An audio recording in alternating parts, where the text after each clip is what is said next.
County 11th District Circuit is now in session. The Honorable Chief Judge Glanville is presiding. What will now come to order. All right, good morning, ladies and gentlemen. Please be seated. Good morning, members. All right, let me go ahead and take roll. We're back on record in the matter of the state of Georgia versus Khalif Adams et al. In 22 SC 183572. Mr. Stilwell, Mr. Botts, and Mr. Shard. Good morning, gentlemen. Good morning, sir. All right, Mr. Williams, Mr. Steele, Mr. Adams, Mr. Pines, and Ms. Halterwinger. Good morning. Good morning, Judge. All right, Mr. Kendrick and Mr. Weinstein, good morning. Good morning. Mr. Huey and Mr. Matthews, Senior, good morning. Mr. Nichols and Mr. Harvey, good morning. Mr. Ryan and Misty Williams, good morning. All right. Mr. Smith, Mr. Uhalski, Mr. Brown, Mr. Atkins, and Ms. Hilton, good morning, councils. All right. Okay, so to pick up from where we left off yesterday,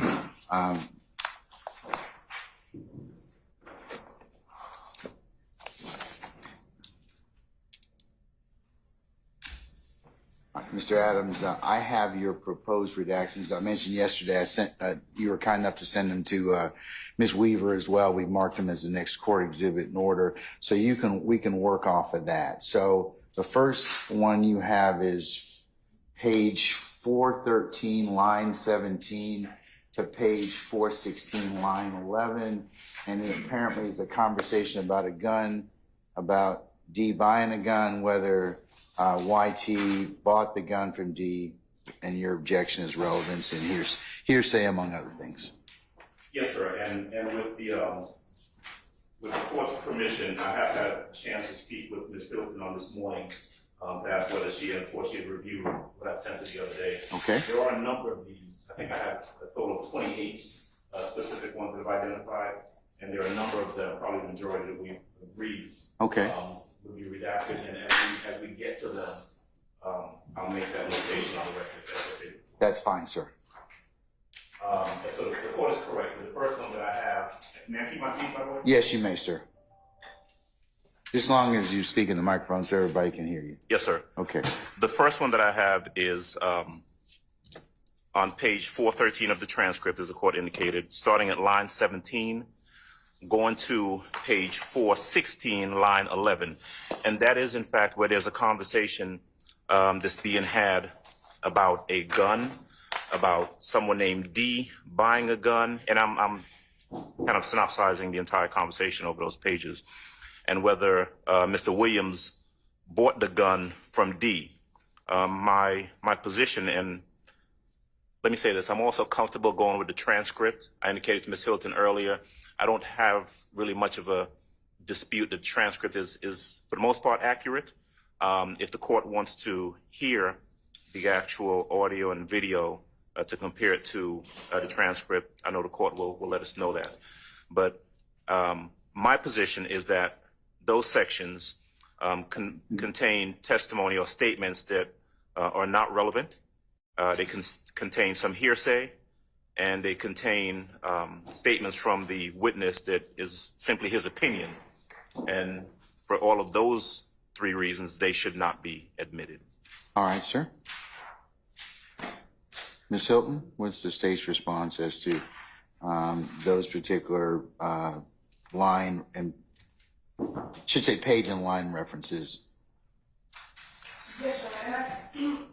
While I do believe the court should hear the portions of this particular section, Your Honor, and it will begin on page 413 at 411:14. 411:14. Yes, Your Honor. Through 413:35. Okay.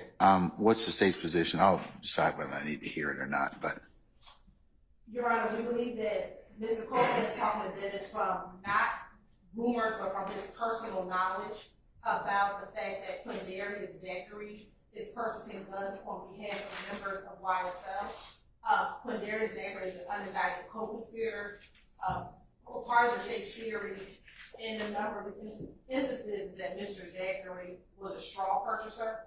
for a number of guns that were recovered by YSL members. Specifically, the one gun that Mr. Copeland has in his possession, matter of fact, the reason for the arrest that brought him into this interview was a gun that Mr. Quindarius Zachary purchased on his behalf. This section talks about where Mr. Zachary purchases those weapons from, and we believe that that is relevant before the jury, again, going to the overall gang conspiracy in this case. It's not hearsay, it is what Mr. Copeland knows. And so if I can just respond Yes, sir. briefly, and But you're, I would say, would like Awesome. work to be played prior to this, so you can hear the concentration, because while there is a transcript, there are some things that are indiscernible that I think the court will need to listen to and hear, and not just solely rely on the transcript.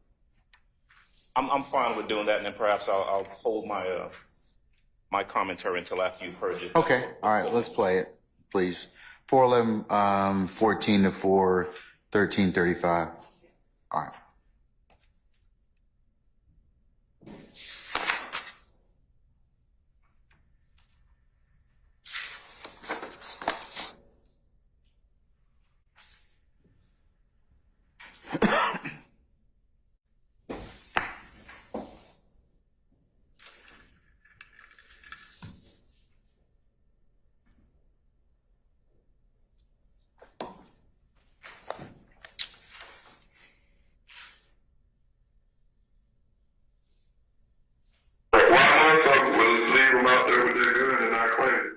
Leave him out with the gun he got caught with. You said his motherfucker, why he wouldn't come claim it? Was that his big homie? I know too why he ain't come clean. I thought it was in his name. Who name? I thought it was two guns. That gun ain't in nobody. It's in somebody's name, but it ain't in his name. Yeah, I just thought it was. Right. Yeah, he said it was. So he said it was. He had a drum on it. He had a drum on it. I went. On that gun. He used to let y'all board or the Mickey on the board. CGSD? Why? When you put it up? Yeah, they told it. Yeah, man. They gonna steal it and they gonna run off and all this. So you give it a D. So why would D give it? The D got another gun in the name. AK Thor gun. Really? Yep. When did he buy that? In January. This past January? Yeah. Where he buy it from? The same pawn shop. No, sir. Yes, he did. Mm-hmm. He got my pawn. He bought the AK first. To Draco. He didn't buy it from there. Yeah, he bought it. We cool on that. We cool on that. He bought a Draco. It ain't from there. It ain't from Arrowhead. Shit, I don't know where he bought it from. He bought it at a toy shop, though.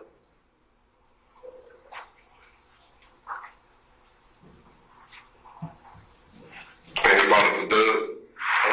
No, he bought it himself, but sold it to Doug. Yeah, Doug. we were jugging. He was buying and selling to him for a high price. So what if y'all find a stolen gun? Y'all still sell it to him? You just tell him it's dirty or something? Nah, he buy whatever. He buy a stolen gun, legit gun. If I call him right now, still I got guns in here back. Man, buy everything. Just because he got it. And we'll pause at 4:13:35. So, again, Your Honor, this isn't Mr. Copeland speculating, he's saying it, and he is aware that, one, Quindarius has purchased guns, two, that he brought it from a pawn shop. Now, even when this detective Dennis. kept saying it's not from Arrowhead, he said, I don't know about Arrowhead, but I know he bought it from a pawn shop. And then he further goes in to say, no, he bought it from himself but sold it to Thug. We was jugging. It was buy it and sell it to him at a higher price. And so this is not him speculating. This is him talking about purchasing guns. Again, both Quindarius Zachary and Mr. Copeland are members of the larger gang, which is YSL, and the fact that they purchased guns is part of the overarching larger gang conspiracy in which the state is proving here. So this element, this information is one, relevant, and two, it's not hearsay and it's not speculation. Have you already asked Mr. Copeland already about guns and the purchase of guns on direct in your direct thus far? I don't recall if I've asked him about them specifically. But again, the premise remains the same. You know, if Mr. Copeland is, as he said in court, making it all up to, he made everything up in this interview in order just to get out of jail, this isn't something that he's making.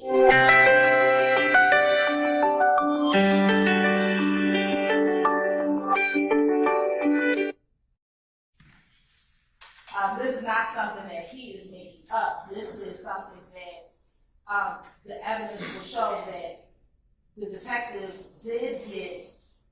One, they did find that Mr. Zachary had purchased the gun that he was found in possession of. They also got information from Quindarius Zachary about the guns that he purchased. So this is not him making it all up. As he said in court, that everything he said, he just telling them whatever it is that he wanted to say, he's not making this information up. And so why would you think that it could be played before you ask the witness the foundational questions? I mean, because that's the same reason. It's not prior statement. Again, Your Honor, the premise, the reason why this video can come in is. But I'm only going to let you go so far, okay? I mean, I think as you gotta ask some questions in regard to that. I mean, if they haven't been asked, I'm not saying you can't play it. If you haven't asked them already about this, there's some foundation that needs to be played. But we can impeach in multiple different ways. The one way is impeachment by contradiction. Another way is impeachment by contradiction. Okay. All right. I'm not inclined to let you impeach him by contradiction at this point because because he hasn't testified about anything about any guns or anything like that. And you haven't asked him anything about any guns, which you just said. So if you had asked him about guns and then, you know, he coupled with the potential not being truthful, you could probably, at that point in time, the foundation would probably be satisfied. I agree with you. You can impeach in many ways, but I think your foundation is lacking at this point. I'm just saying, if you're going to ask him that so you still got him on direct. You can ask him those questions, and then if he denies it or whatever else, then you may be able to get into some of this. So I'm going to exclude it at this point in time, Mr. Adams. All right. Thank you, Judge. No argument on that then. Okay. The next one, Judge, page 419, line 10 through line 11. It's a line where this is the detective talking, suggesting that Mr. William and them is going to find out something about Copeland and, quote, knock your head off. He's talking to Copeland at that point. We've agreed, I've spoken to Ms. Hilton, we've agreed that that should be redacted. Okay. And I'll rely on Ms. Hilton to give us the time stamp on the video. Let's see if we can get that. Ms. Hilton, madam? 4/16/11 Okay. through 4/16/17. 4/16/11 to 4/16/17. Yes, Your Honor. Okay. All right. Continuing on. Sure. Go ahead. The third one, Judge, is contained at page, is pretty expansive, page 421, line 16, goes to page 428, line, I have 16. We've agreed that it should go to 25. So that's going to be 421, line 16 to 428, line 25. That is a conversation, an extended conversation about someone named Kente and that person, about that person having people killed, about Kente and his brother robbing and killing other people. There are numerous references to things said by unnamed individuals, references to persons potentially paying Mr. Copeland to kill someone, references to the relationship between some individuals and Mr. Williams, and assumptions conversations that would have taken place between various individuals outside of the presence of the witness, Mr. Copeland. We have agreed in my conversation with Ms. Hilton that should be redacted. Okay. And as before, I've given the page and line numbers. If Ms.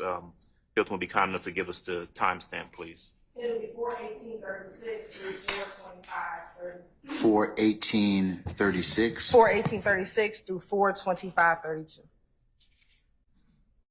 Okay. 22 or 32? 32. All right. Next, sir. Yes, sir. The next one we've not agreed on. This is on page 430, line 19 to page 431, line 17. And so in that one, and again, if I can keep my seat, I'll go ahead and yes, sir. I'll read the relevant That's parts. fine. There's a male speaker, and essentially it's a conversation about how Mr. Copeland got to know Mr. Williams, and what is said during that part of the transcript, starting at line 17. The male speaker asks, "So how you hook up with Thug and them?" And Mr. Copeland goes on to say, "I had what I had. He wanted some weed. He wanted, I think it says indiscernible. I think it says a zip of gas." Mr. Copeland goes on to say, "And tick, like he pulls and rolling through, he'd come and get weed for him. Like I get weed for my brother, you feel me? Like he got the weed for $200, it cost $250 at the time." Mr. Copeland goes on to say, we took back up there. When we took it up there, Thug gave me the money for the weed, and then he gave me some money to put in my pocket, gave Tick some money to put in his pocket, you know what I mean? And then I got around I just blended in and then started kicking with him. And when I started kicking with him and stuff, I think we were shooting pool. We got finished shooting pool and we left. And then out of the blue, he just called and asked for like we knew people that sell lean. You know what I mean? He started calling. He wanted different stuff. And I just knew the people who got Percocet and stuff like that, I used to just go take it to him. Okay, so that's the relevant part. I believe that is, number one, not relevant. And I want to kind of piggyback on something that Madam Prosecutor said earlier. When we were talking about one of the other statements, she said, well, that's evidence of, straw purchase of a gun. My point is, we've got an indictment. We've got an allegation of a conspiracy. And, we can't keep adding to the conspiracy by saying, well, there's something in the transcript or conversation that talks about, him buying Percocet or him buying weed. And so that's part and parcel of the overall conspiracy. It's simply not. There are some things that are just not relevant. I don't believe that, whether or not Mr. Copeland observed Mr. Williams, whether it's true or not, buying or smoking marijuana or buying or ingesting lean or Percocet, that's relevant to any issue in the case. It's certainly not relevant to anything that's charged. No specific indicted offenses, no acts of the conspiracy. So I think it's irrelevant. And I also think it goes to character. I think it's a comment upon Mr. Williams' character to insert that in the trial. It is certainly more prejudicial than probative. It's not probative of anything, quite frankly. No issue that's before the court or before the jury in this case. And so I would ask that be kept out. I simply don't think that it's relevant. Okay.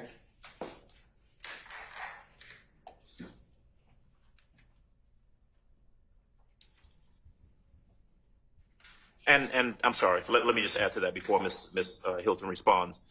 I did want to address this whole issue because we keep coming back to it. That Mr. Copeland, who is on direct currently, one of the things he said is something to the effect of, I made that up. I made this stuff up. Well, that's not really carte blanche to impeach him with everything that's in his statement. We've already objected on behalf of Mr. Williams, and I think everyone else has, to the recording being played at all. But I just want to point out that she doesn't, if they're attempting to impeach him, you got to kind of pick and choose what you're impeaching him for. And you don't just get carte blanche because at one point he either says, I made that up, because he also said, yeah, I probably said that. You know, you don't get to say we're going to impeach him by just playing everything, and every single thing in his statement is relevant and comes in and is not subject to any other objection. So that's my position on that. All right. Ms. Hilton? Thank you. First, I do want to address the impeachment issue, Your Honor, because the idea that we have to now impeach him line by line, I believe that the courts have held that we don't have to impeach him line by line, especially when he's telling the court, telling his jury. I think we covered that already. I mean, But I do want to cite the court to a case, which is Skyner's v. States. what is it? 318 Georgia. What is it, madam? What's the name of the case? 318 Georgia? You said 318 Georgia, 855. Okay, and what's the name of the case? Sconyers, SCONYERS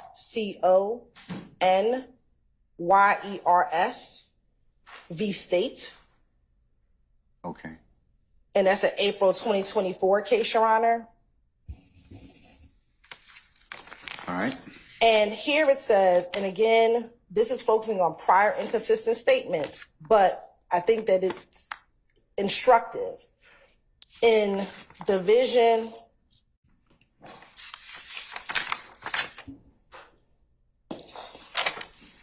3, near Head Note 8, it says prior inconsistent statements that meet the requirements of Rule 613B are not hearsay if the declarant testifies at trial and is subject to cross-examination.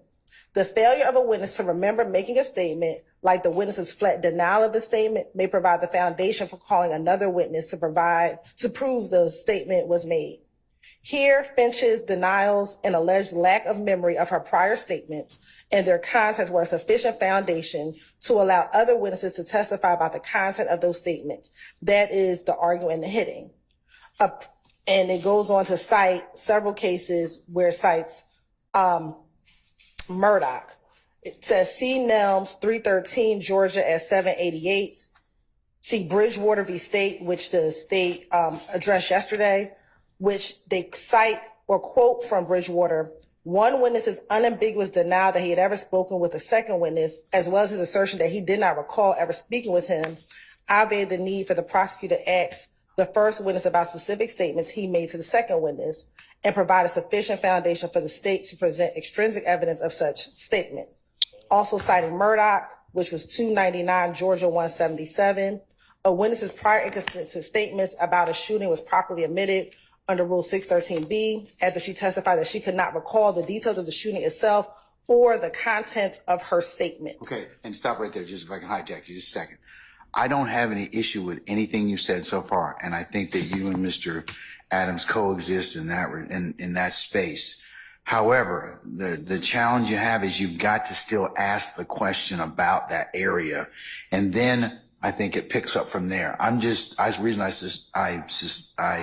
not going to allow you to play it until you lay a little more foundations for that reason. I'm not saying you can't play it, but you still have to give that witness an opportunity to be heard on that particular thing, ask him about the gun, ask him about that. So I think that what Mr. Adams is telling you and the court, the court kind of has some concern. That's why I asked you yesterday, was it discussed on direct? And you said, well, I'm going to check and see if it's discussed on direct. That's the predicate. So if I could finish reading the next portion of Sconyers, I think that addresses the court's issue.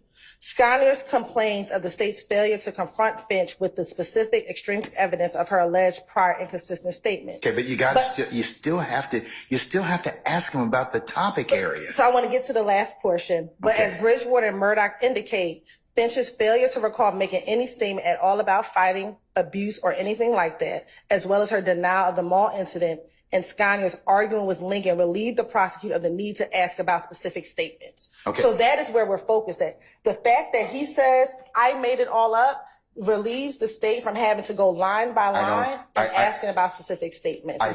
I don't have any issue with that. I don't.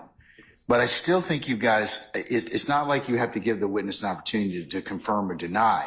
I'm not saying that.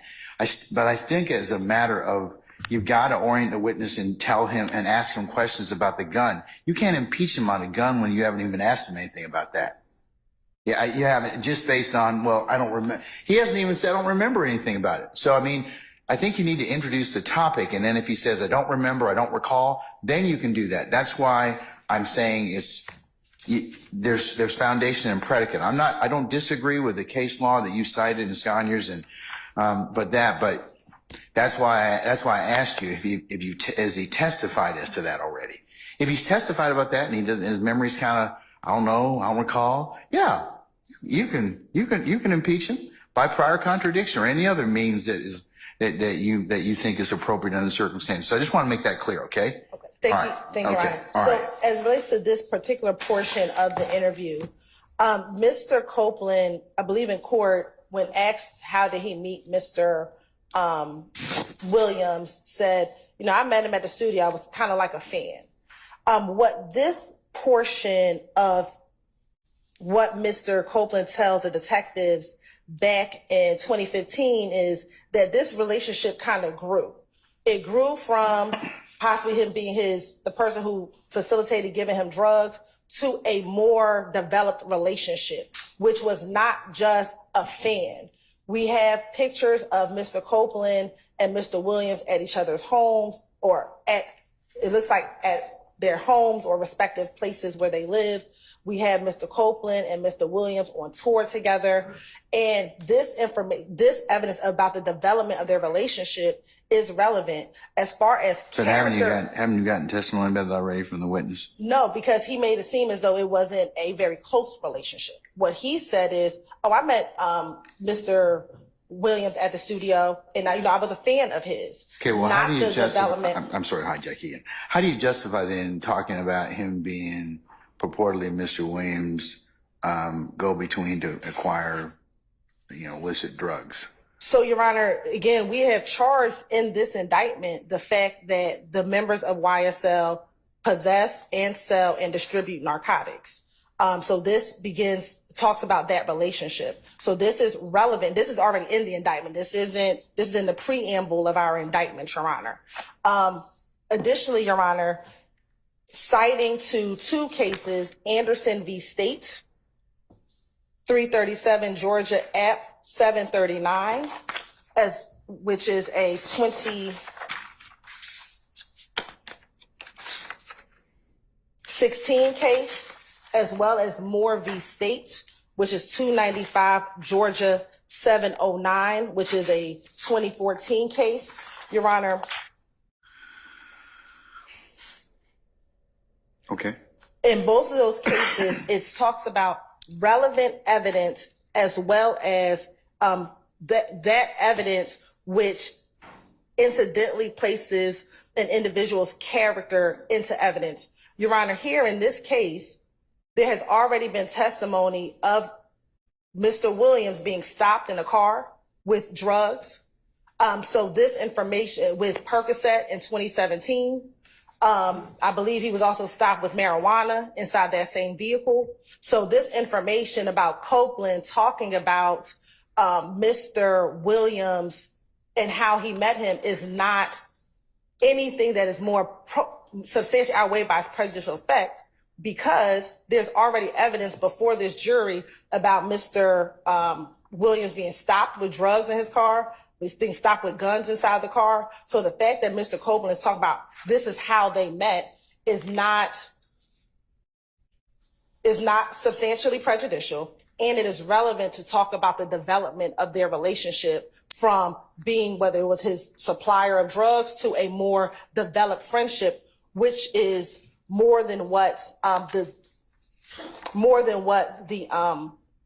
witness indicated on the stand. And furthermore, Your Honor, I believe in opening statements, Mr. Steele, when talking about the relationship of Copeland and Mr. Williams, tried to distance Mr. Copeland from Mr. Williams. And I believe in opening statement, Mr. Steele tried to assert that Copeland was more friends with Demekion Garlington, in which they are friends, but really tried to distance what Mr. Copeland's relationship was with Mr. Williams. So I believe that the jury understanding the development of their relationship is important to assess whether or not they find what Mr. Copeland is saying in his 2015 interview credible.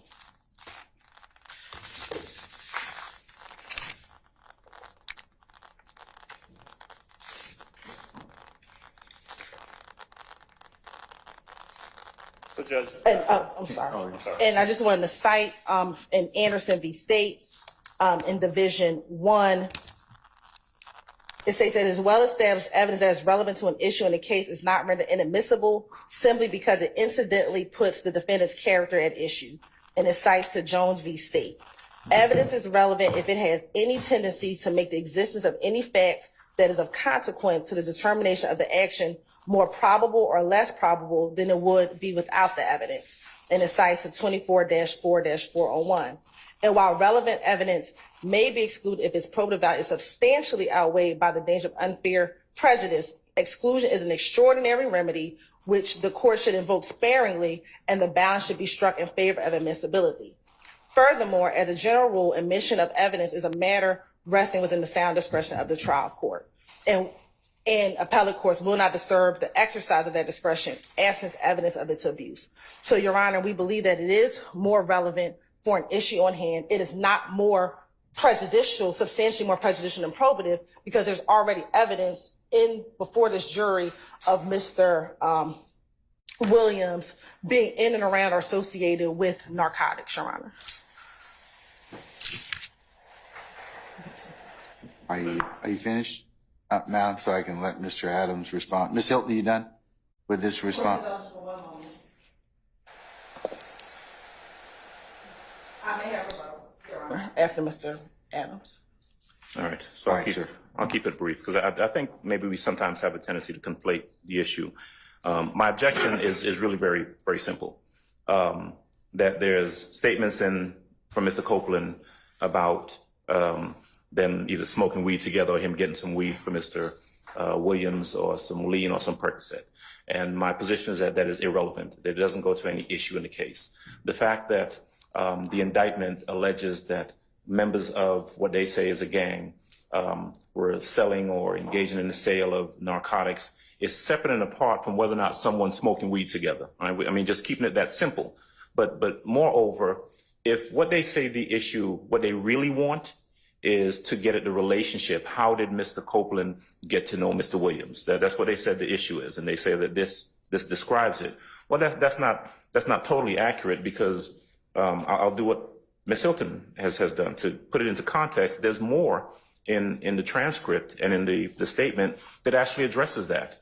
If you continue to read over the next page or two in the transcript, Starting from where? Starting from page 431, line 19. You see Mr. Copeland saying, after a while, every time I go up there, he had me chill for a little minute and stuff. I never just go up there and then leave. He says chill or something. We carry over to the next page where Mr. Copeland says, and then after that, just started hanging with him.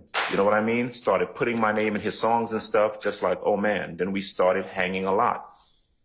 Skip down a bit. He started taking me places and stuff. I appreciate everything you're doing for me. Like, it ain't no problem. That's how I started hanging.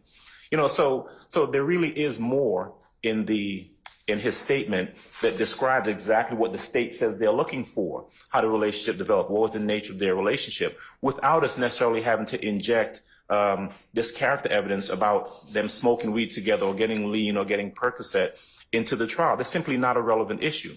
And so the argument, I think, that I hear the state saying, well, there's been other evidence of Mr. Williams being in possession of illegal drugs, and so this doesn't matter.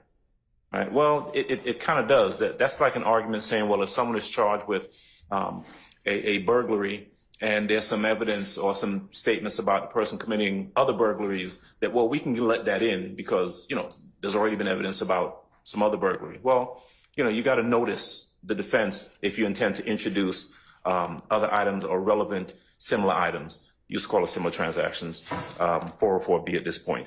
But that's my position. I'm trying to keep the issue simple. I think it's irrelevant. I think it injects his character improperly, and I think for that reason. And I also think that what they're looking for is contained in other unobjectionable portions of the statement, and so I'd ask for it to be kept out. What about, Mr. Adams, let me answer this for me, if you wouldn't mind. Yes, sir. What about the issue in the preamble of the indictment where it says, you know, that members possess, let's just say it's just offered for that particular reason. What would your argument be at that point in time? Because it's up to the jury to determine whether or not it's relevant, but I mean, I'll make a threshold determination, but whether or not it goes to anything. Right. What would you say if I just said, well, it could be potentially admissible, if just to show possession of illegal substances by YSL members, purportedly YSL members, because they have to first make that determination, but, and then of course, what it would be used for. Sure. The preamble, to the indictment is really, that's argument, right? What we get to, what they have to prove and what we have to address is what's actually alleged in the indictment.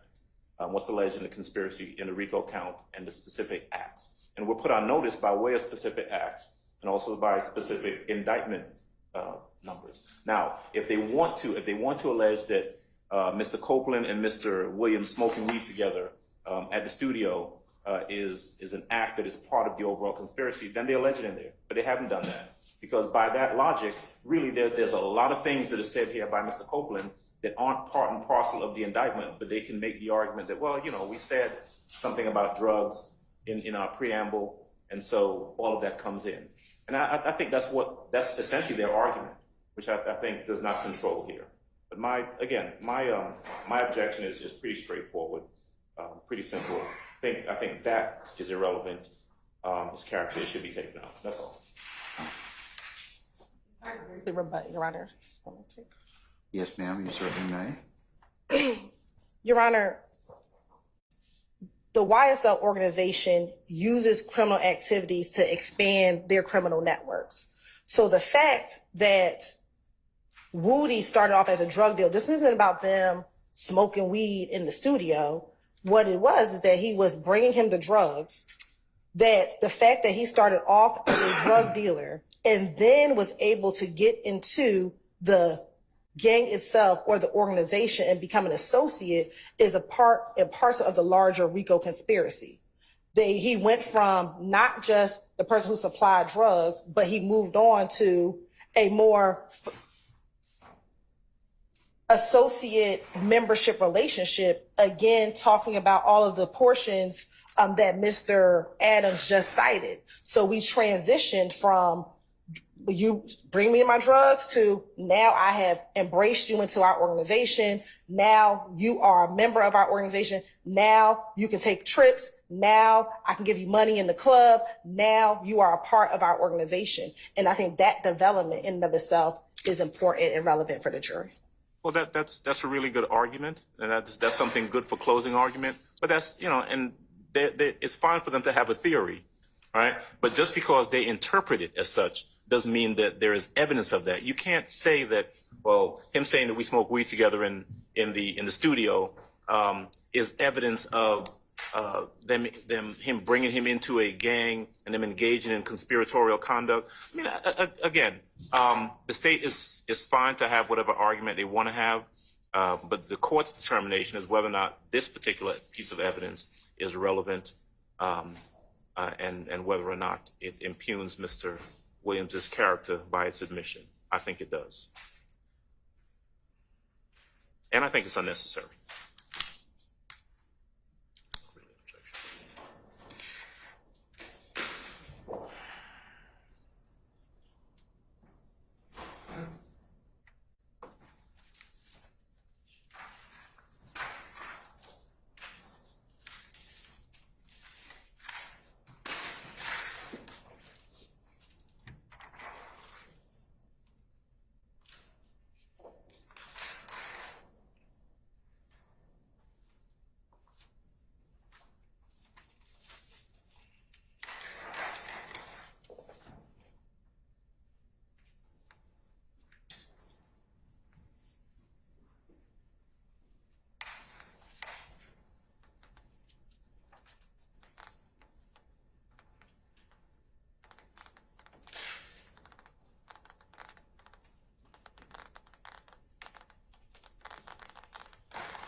Court had an opportunity to review the indictment in this case and also consider the arguments of counsel in regards to this particular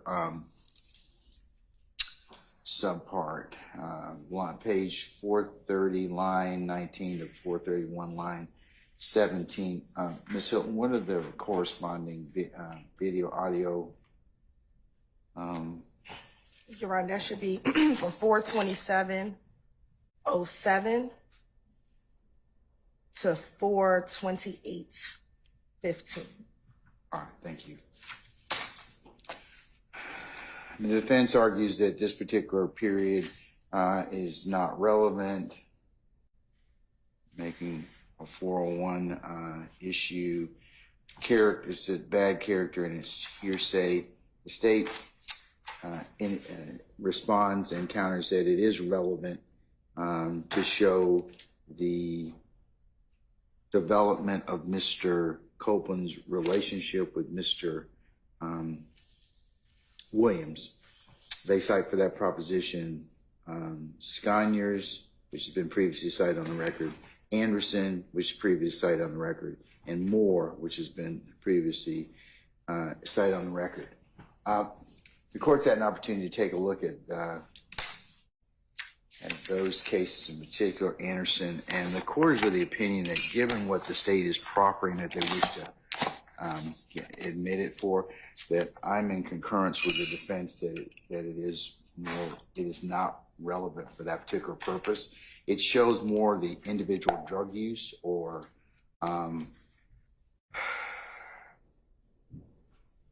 more so than it does indicate in the preamble to the indictment that for the possession, sale, or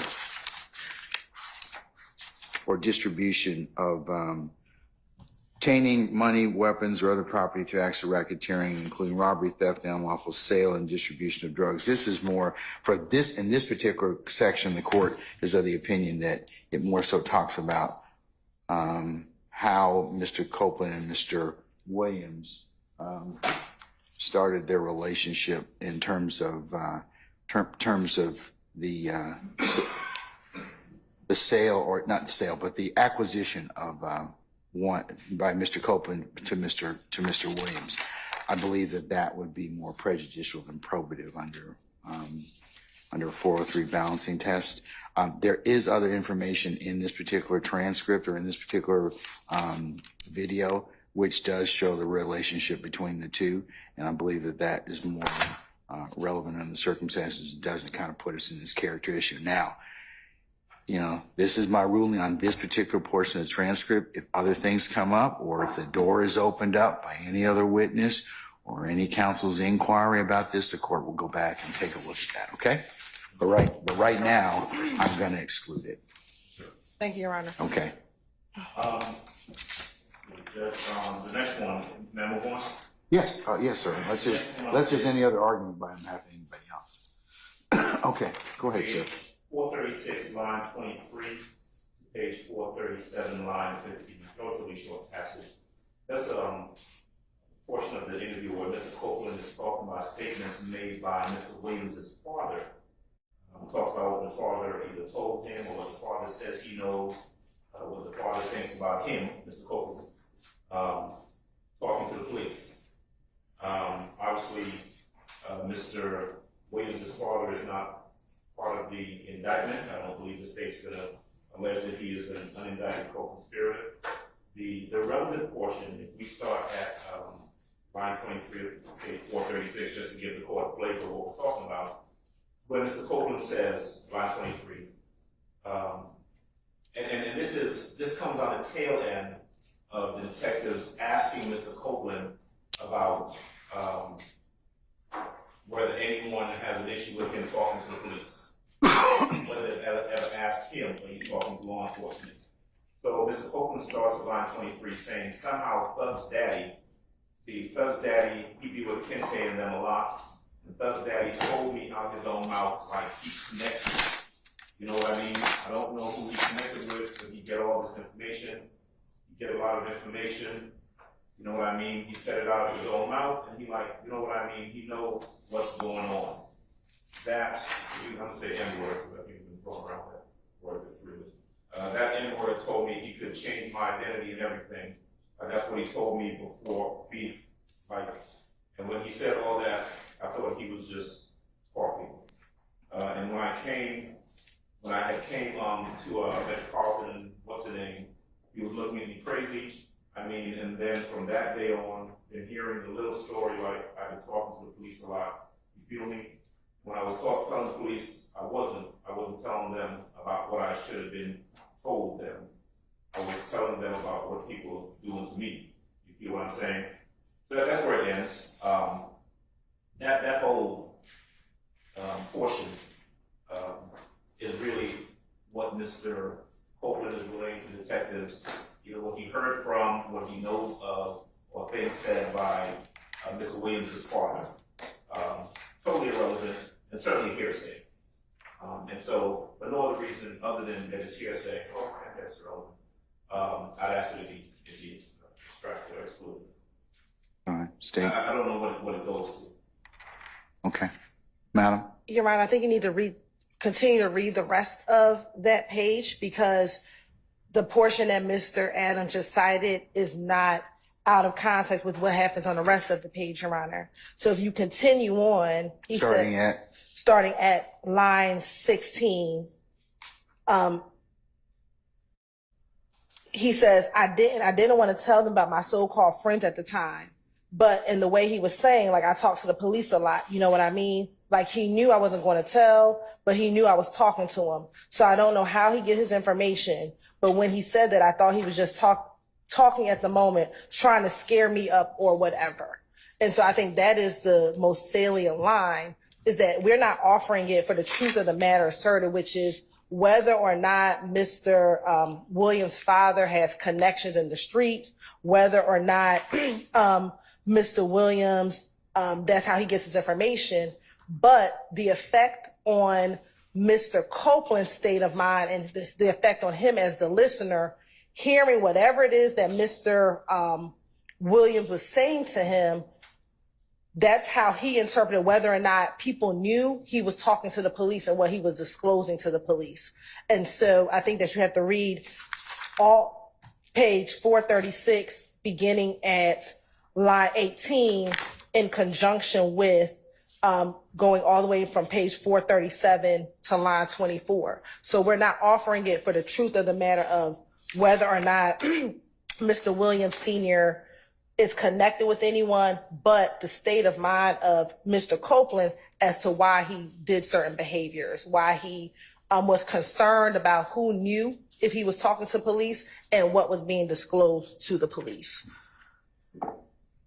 And again, this goes back to Mr. Copeland's fear of being found out that he had been talking to the police about the homicide of Donovan Thomas. Well, it really doesn't go to that. You know, it's a response to a question. Right? And what the detectives are asking Mr. Copeland is whether or not anyone knew or asked him whether he was talking to law enforcement. Right? Well, specifically Thug and Kante. Right. Yes. If you look at line 8, I think the course was line 18. Yes, sir. Yes, sir. Have you ever been questioned by Thug or Kente or anyone else as far as have they ever asked you, are you talking to law enforcement? He says, not Kente, but Thug.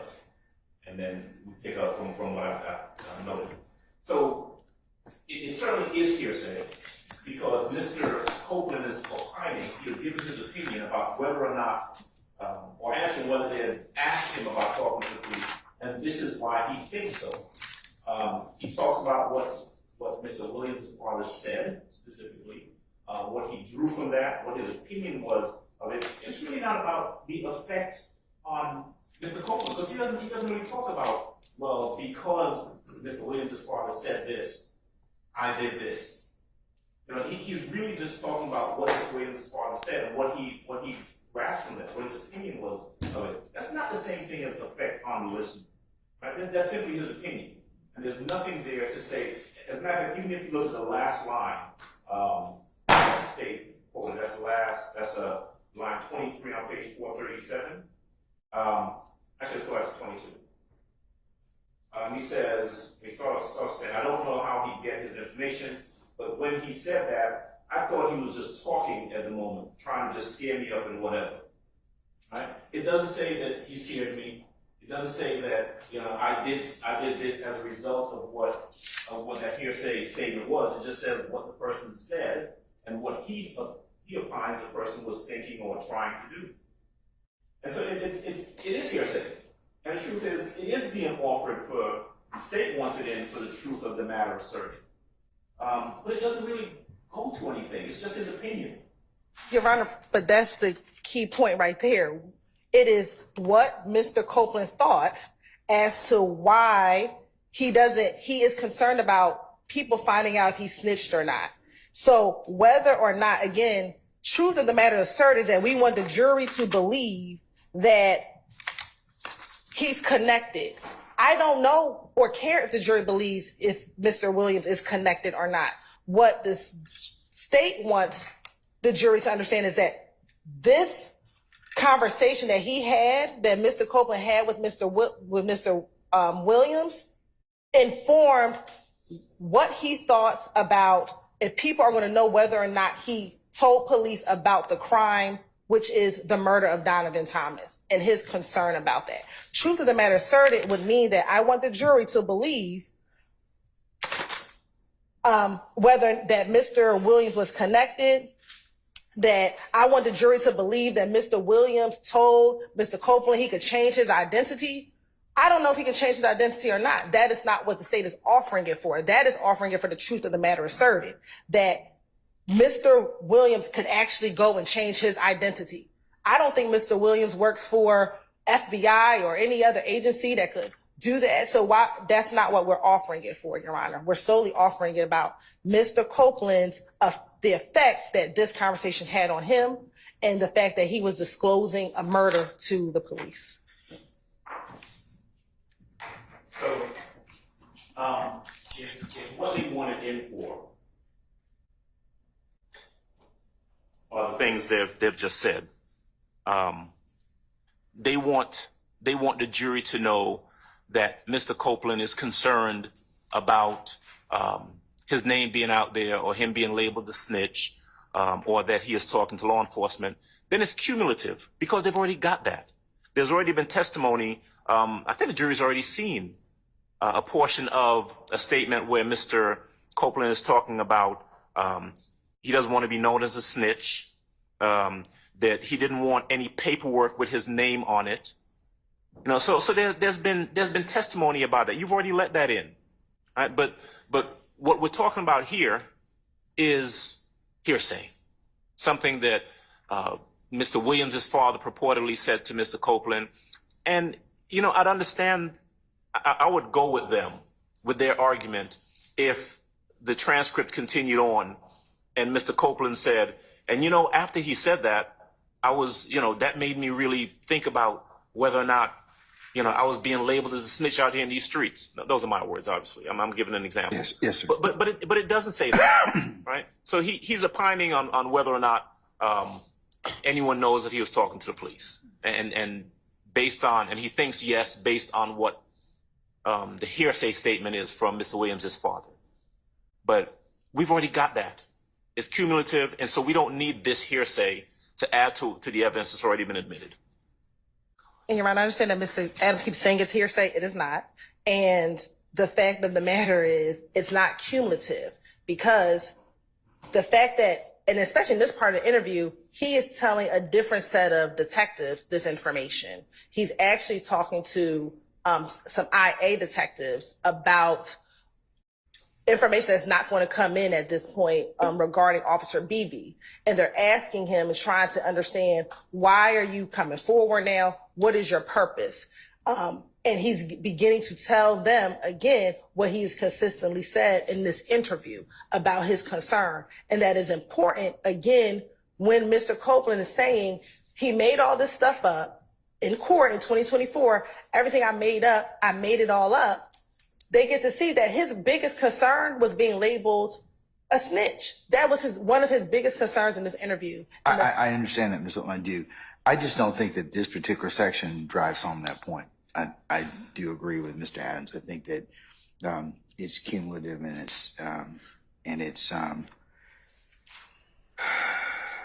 and it may be the relevance of it is because it really does not go to Mr. Copeland's fear in this particular circumstance. It doesn't. I think there are some other, or him talking about the police, or talking about speaking to the police and his concern being a snitch. I don't think it goes to that. I think he's just communicating third-party information from Mr. Williams' father, and it's not really kind of relevant for the purposes, at least in the court's opinion, as to this particular issue. Having said that, I'm going to exclude it. But again, if somebody opens the door up as to it and lays a foundation as to it, then I may revisit my decision on that. Okay. But right now, I don't think the conversation between Copeland relating about what Mr. Williams' father told him is relevant.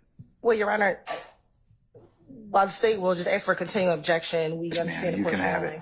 it. We don't believe that it ends at 15 then. We believe that any information regarding any hearsay statements actually stops at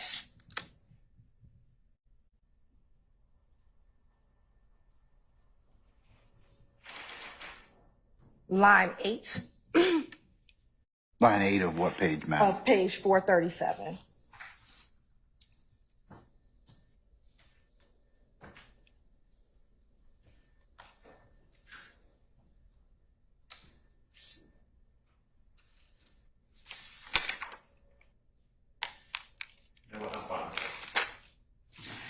Okay. Will anybody else wish to have any other discussion about that particular edit?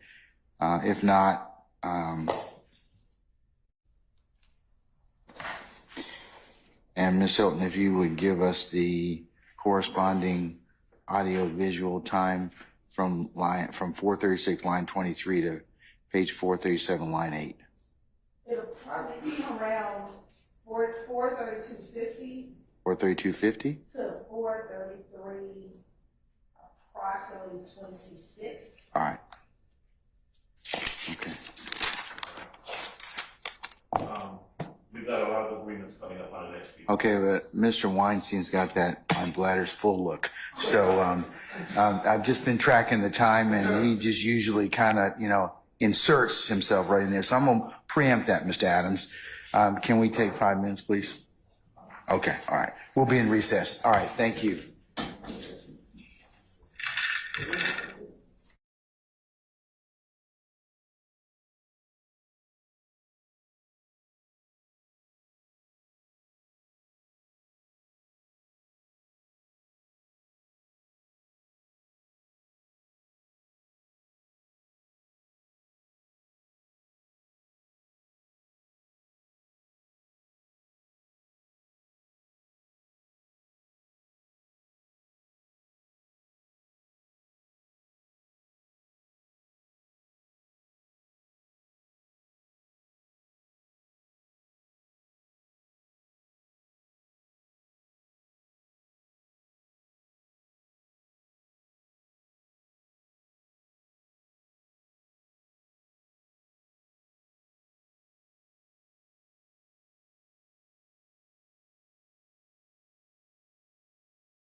Okay. All right. Folks, we're going to go probably about another 10 minutes and then we'll pick up tomorrow morning, 9:30, anticipate 10 o'clock start time. We'll see if we can't finish up or see where we are at that point in time. Can I suggest then, Judge, that we got a lot that we agree on. Let me put those on the record. Sure. And that's what I was going to hopefully suggest you all would be willing to do at this point. So that would lessen what we need to discuss. All right. You want to tell me which ones you which ones you agree upon? Okay. So the next three that I've cited are page 457, line 2 to page 457, line 11. The next one I've cited, and I'll give you all the timestamps over here. The next one I've cited is page 463, line 4 to page 464, line 12, and then page 465, line 5 to page 465, line 7. The state is in agreement to having those redacted, but theirs is a little bit more expansive than mine. And so what we're actually agreeing to redact altogether is page 457, line 2, all the way to page 471, line 20. And Well, what was the one 470? We started at page 457, Line 2. and we're going to go all the way to page 471, line 20. All right.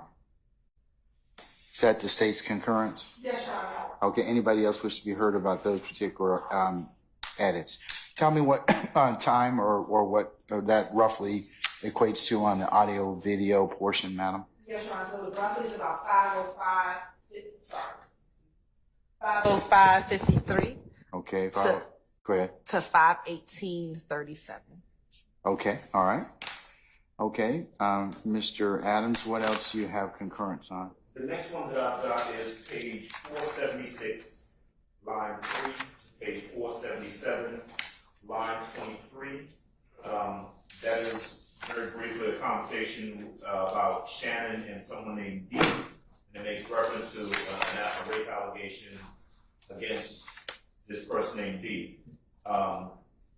The state has agreed that that's going to be redacted. So page 476, line 3 to page 477, line 23. Ms. Hilton, give me the timestamps. Okay. All right. Ms. Hilton? Your Honor, that's going to be 5:22:42 522:42. through 5:24:31. 520. You said 524? 5:24:31. Yes, ma'am. Yes. Okay. All right. Any further objection or comment? Okay. The next one, Judge, is going to be page 478, line 12, page 478, line 17. Conversation about Bentley. My objection was hearsay relevance. The state has agreed that will be redacted. All right. Yes, it's going to be, Your Honor, 5:25:01 to 5:25:21. Okay. Any further discussion? No, All Your right. Honor. Then that will be omitted. All right. Mr. Adams, next. The next encompass, 1, 2, 3, the next 4 that I have. So Where does it start? From which one to which we're one? going to start at page 480, line 19, and we're going to go all the way to page 487, line 10. Okay. That encompasses 4 that I've listed, but we've agreed that that entire portion will be redacted. Okay. If Ms. Hilton can give us a timestamp. That's going to be 5:27:26 through 5:33:45. And to be clear, that's from 480 line 19 through 487 line 24. Instead of line 10, it's 24? Yes, Your Honor. Okay. Mr. Adams, are you in concurrence with that, sir? To 487, line 24? Yes, sir. Yes. Yes, I'm sorry, I was looking at the wrong one, yes. Okay. And Miss Hilton, the timestamp, the ending timestamp was 5:33 what? 45. 45, thank you. May I proceed, Judge? Yes, sir, you may. I'm going to skip over a few to get to the other ones that we agree on. Okay. If we go down to where I have page 500, line 15, page 500, line 23. In that one, Mr. Copeland references text messages with D and or Shannon. We've agreed that should No. be. That's when we have a question mark on. We're going to come back to that one. Okay, strike that. Strike that. Okay, all right. We're talking about that. Okay, all right. Okay, so the next one then is actually page 503, line 15 to page 503, line 22. That involves the detective, my words, bolstering Woody's credibility, Mr. Copeland's credibility, and describes how good he is about helping out. We've agreed that should be redacted. So that's page 503, line 15 to page 503, line 22. Okay, stated in concurrence? Yes, Your Honor. All right, and what are the time, or I should say the audiovisual marks? 5:48:10 5:48:10, through 5:48:27. 5:48:27. Yes, Your Honor. Okay, all right, any further discussion? All right. Mr. Adams, next. Sir, the next one is page 504, line 10 to page 504, line, I have 6. That should Yeah. probably be 16. Yeah.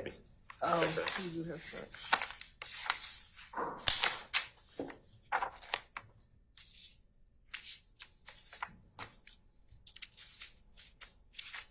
It's line 15. 15? Okay, one moment, please, Judge. Okay. 504, line 10. 504, line 15. It's 505, line 6. Or it's 505, line 6, Mr. Yes, that's what it should be. So it should be, yeah, there we go. So that's page 504, line 10 to page 505, line 6. All right, is the state, okay? And that is the detective giving an opinion about Mr. Williams, talks about D's bond hearing, about the reason the judge gave him a bond, and testimony from the bond hearing. We've agreed that should be redacted. Okay, is the state concurrence? Yes, Your Honor. And what are the video audio time acts? I have 5:48.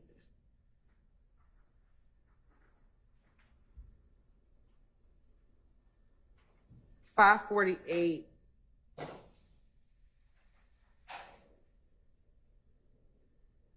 $56.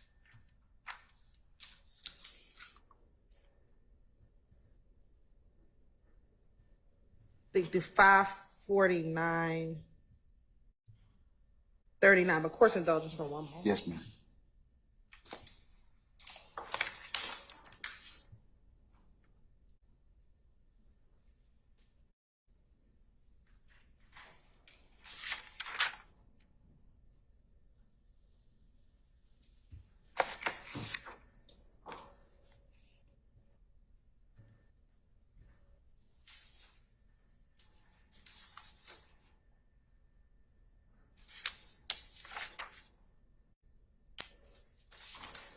Okay, yeah. So 5:48:56 through 5:49:39.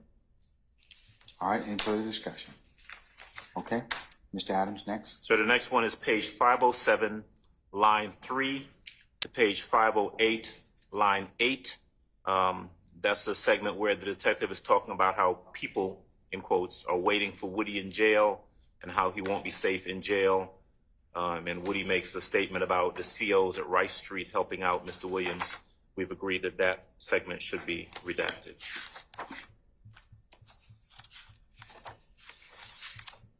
All right, and what is the state in concurrence? Yes, Your Honor. Okay.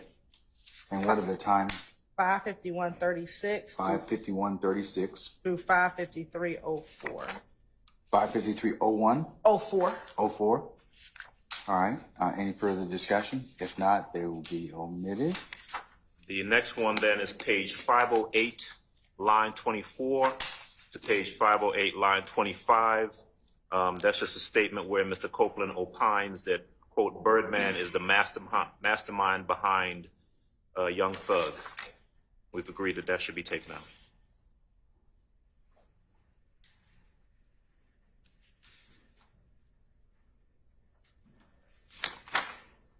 State in concurrence? Yes, Your Honor. And the timestamp is 5:53:22. 5:53:20 what? 22 Okay, through 5:53:25. all right. Any further discussion? All right, Next one is page 520, line 19 through page 520, line 24. That's Mr. Copeland giving an opinion that Mr. Williams would supposedly have Tick killed. We've agreed that that should be excluded, redacted.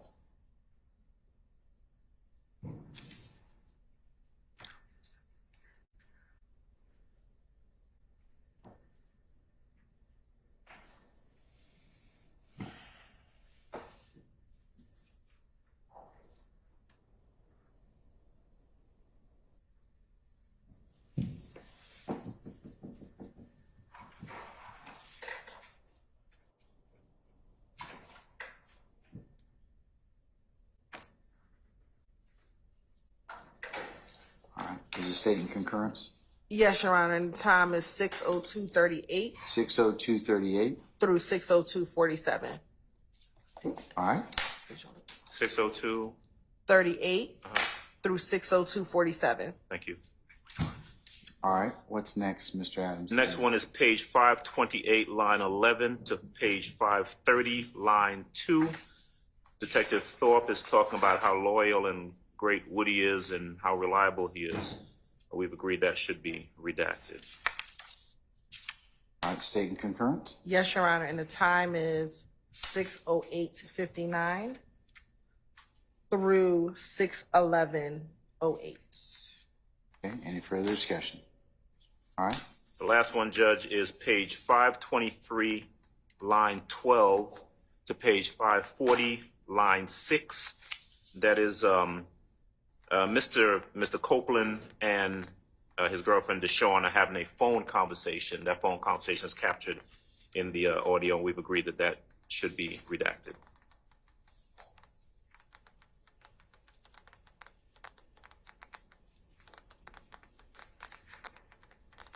State in concurrence? Yes, Your Honor. And that'd be from 6:13:27 6:13:27. to the end. And I think it ends at like maybe 10 minutes later, about 6:23. Okay. And Your Honor, there's one additional section that we're going to agree to. Which one's that, sir? 521. Okay, the one right above that. All right. Okay, so which one are you also going to agree? Judge, that would be third from the bottom, page 521, line 20 to page 521, line 20? Yes, sir. To page 521, line 23. That's where Mr. Copeland references a conversation where supposedly Yak says that Mr. Williams is going to have Tick killed. We've agreed that that should be removed. As well, my objection was confrontation, speculation, and hearsay.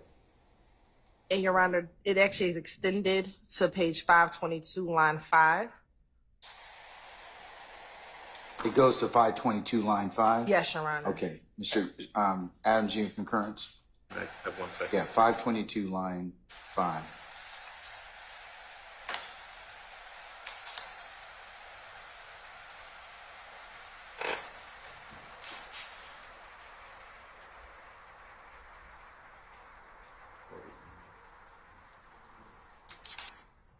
Okay, that's, yes, we're in agreement with that. That's fine. Okay, all right. And what are the time? So that should be around from 6:03:23 6:03:23? through 6:03:44. Okay. I'm sorry, Ms. Hilton, I didn't hear that. One more time. Sure, 6:03:23 through 6:03:44. Okay, thank you. You're welcome.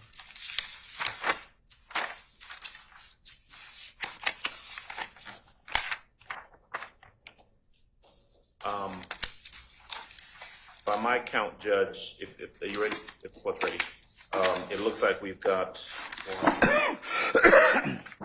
3, 4. We got 6. We got 6 more to Okay. shut tomorrow. And then there's the 2 that from Mr. Sharp from yesterday that we need to also kind of bring to closure. Yes, Your Honor. All And I right. think the state has I'll take a look. The state had a few that overlapped with mine. I'll take a look and be prepared to address that tomorrow. I think all of the ones that the state had for this portion, I believe, are inclusive of what defense counsel asked for. Okay. Okay, so tomorrow, our goal would be to exhaust those two or those particular remaining sections, as well as potentially start on the phone calls. Okay? Yes, Your Honor. All right. Have you all identified those particular things in the phone calls similarly to the tape that you believe you can share with the defense? So we've identified the calls. We can get something over to them with the specific portions of This is helpful because it kind of just, it narrows the issues. So if you could do that, that would be great. And if you all have corresponding objections, it certainly helps the court in resolving those. Okay? Yes, Your Honor. All right. Anything else we need to cover with y'all before tomorrow? We will meet tomorrow morning, starting at 9:30 for an anticipated 10 o'clock start time, and we will we'll be in session till probably, I would say early. I'd say no later than probably about 2 o'clock or thereabouts. Okay. Okay, thank you, Your Honor. All right. Okay. Oh, Mr. Kokomo and Mr. Yusuf, I didn't recognize you this morning, but good morning, gentlemen. Okay. All right. We're in recess. Okay. All right. See y'all tomorrow.